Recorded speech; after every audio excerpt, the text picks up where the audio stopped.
Uh, Today, I like to discuss the legal steps relating to the check bouncing cases.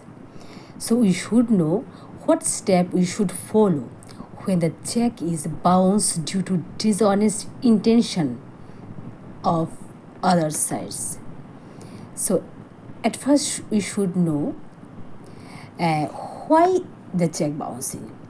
Actually, honestly speaking, there are still some people who believe in honesty and integrity. These are the people who never learn how to cheat, but are often cheated by others. Would you call them fool, native and nincompoop? Whatever. Yes, these people never managed to become smart in the way society defines it today. On the other hand, a group of pupils are so deeply engrossed in lies, arrogance, pride, groupism, conflict, whatever you say. They always try to look down other honest people as they if they're nothing. So, still today, the belief in truth and values gives the world a touch of emotion. And yes, for these people, we always breathe peacefully. The, Actually, the space is extended and safeguarded by the legal and administrative systems of each country. So the law and provisions made by the legislatures of our country. So I like to discuss the legal issue relating to the check bouncing. Okay, so at first we know that suppose you lend a large amount of money to a friend or someone else out of trust. Okay, and while you need money, and they totally deny to return back your money. So in these situations, what will you do? So at first you should know what is check bouncing. Actually, what is check bouncing actually? Yes, when a check bounce or dishonor happens, when a person deposit a check in the bank, but the bank refuse it or dishonor it due to insufficient balance in the bank. So there is some reason for the check bouncing. For why the check bouncing happens. The causes are there that insufficient fund in the bank, signature mismatch, expired check within 3 months, overwriting or corrections of the check, close the account. So in this situation, the check is dishonored. Okay, so we should know what should be the consequence then. Yes, the pay means the complainant must send a legal notice to the issuer, that is the drawyer, within 15 days from the pay, receive the dishonor memo from the bank.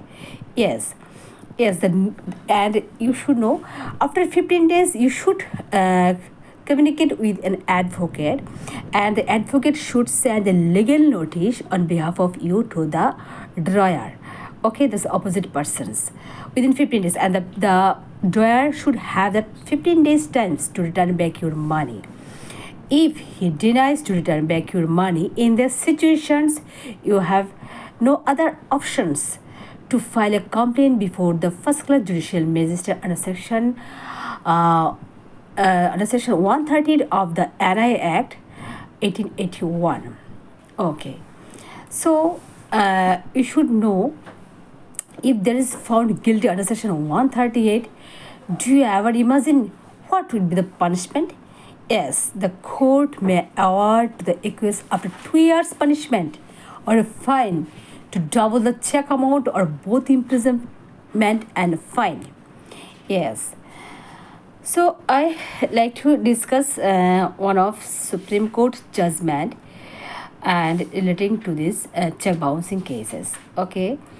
So the latest Supreme Court judgment in this case, this Ojist Singh Chehuji Rathod versus State of Gujarat and others, has reaffirmed the onus of the accused to revert any presumption against the genuineness of signature on a dishonored check.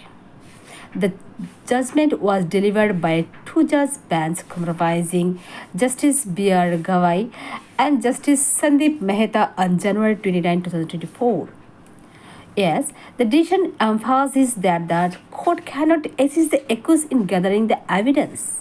Yes, so the responsibility arises on the accused to prove his defense, to collect the evidence on behalf of himself.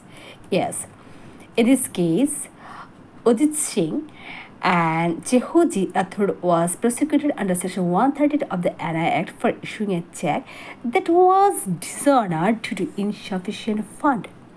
Yes, throughout the trial, the appellant attempted to argue that his signature on the check was false. However, the trial court denied his request for a handwriting expert analysis, citing it is a tactic to delay the proceeding. Okay, the judgment highlights the judiciary commitment to maintaining the efficiency and integrity of the legal process in check bouncing case. So I like to highlight some of the analysis of the Supreme Court. Number one, I like to say that presumptions of genuineness. Yes, the court reiterated that the burden of the proving the genuineness of the check lies with the accused. Under Section 118 of the NI Act, there is a presumption that the check and its endorsements are genuine, which the accused must rebut with concrete evidence. Yes. So next point I like to say the rebuttal by evidence. The accused must provide substantial evidence to counter the presumptions of genuineness. Yes, this could include obtaining certified copies of specimen signatures from the bank and presenting them in the court. Yes. So we should know the punishment. Yes, punishment we should know that there is 2 years punishments. Yes, in case of check bouncing case, the accused should gather. The court should award 2 years punishments and sometimes double the amounts of the check amount. So we should aware and concerning about this matter. Okay, it is very much required that we should concern about this in society. In today's society, the most of the people are engrossed in lies and pride, and they sometimes they intentionally they have the intention to cheat with you. So you should be concerned about it. There's when someone issue a check, within 3 months you should issue the check to the bank. Okay, and if there is any insufficient balance, you should file the case. So thanking you listening me. Okay, thank you.